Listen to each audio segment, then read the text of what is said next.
Bonjour Jérémy, merci de te rendre disponible. J'aimerais que tu te présentes et que tu présentes ton travail pour que les supporters comprennent mieux ce que tu fais dans le club. Ok, moi c'est Mial Jérémy, je suis responsable de la préparation physique à l'US Carcassonne, c'est ma 5e saison au club maintenant. On est une cellule, on va être 4 préparateurs physiques, donc il y a Julien Montserrat qui s'occupe de la réathlétisation, de tous les blessés. Il y a Johan Ramirez qui lui s'occupe de toutes les data, gestion GPS et charge d'entraînement. Et cette année on a Neil Thomé qui va venir nous aider, qui s'occupe du lien entre les espoirs, il va être prépa des espoirs, qui va faire la navette entre les pros et les jeunes. Le travail qu'on fait en fait sur la semaine, tous ensemble, c'est multitâche. On va avoir toute la gestion des blessés, parce que forcément dans une équipe de rugby, il y a pas mal de blessés et c'est un travail complètement individuel puisque les pathologies sont complètement différentes. Ensuite, on va avoir tout le travail de développement muscu en salle et tout le travail de développement athlétique sur le terrain. Aujourd'hui, le travail a énormément changé depuis 10-15 ans. Avec l'arrivée des GPS, à l'époque, on avait un travail qui était très athlétique, avec des plots, des sifflets, 15-15, 30-30, des choses très classiques. Aujourd'hui, toute la préparation physique est intégrée dans le rugby. On fait tout, on fait du rugby, et avec les data GPS qu'on récupère, donc les vitesses, les distances parcourues, donc les sprints, voilà, toutes les informations qu'on va récolter vont nous permettre de savoir l'état de forme des joueurs, est-ce qu'il faut développer tel ou tel curseur pour optimiser les performances sur le terrain.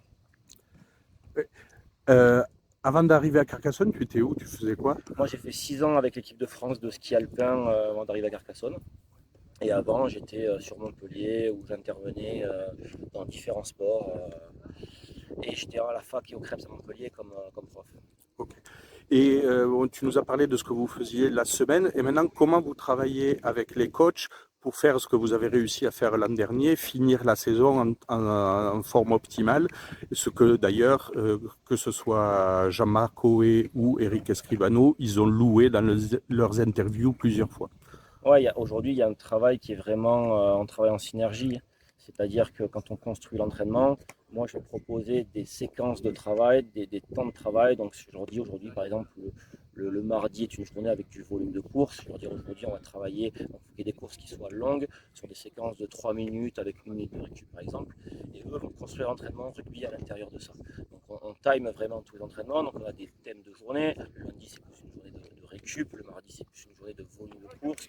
Le jeudi, ça va être plus de la vitesse, donc on va créer des séquences qui vont être propices à créer du sprint, parce qu'on sait que nous, on cherche toutes les semaines à avoir des vitesses pour à la fois travailler la vitesse, mais aussi limiter le risque de blessure sur les ischio-jambiers, parce qu'on sait qu'au-delà de 10 jours ou 15 jours sans vitesse max, on augmente de 70% le risque de blessure au ischio-jambier. Donc voilà, tout ce travail de prophylaxie est quantifié, et on a un travail en synergie. Donc on construit les entraînements avec les coachs. Donc nous, on propose une trame, et eux construisent à l'intérieur le travail rugby.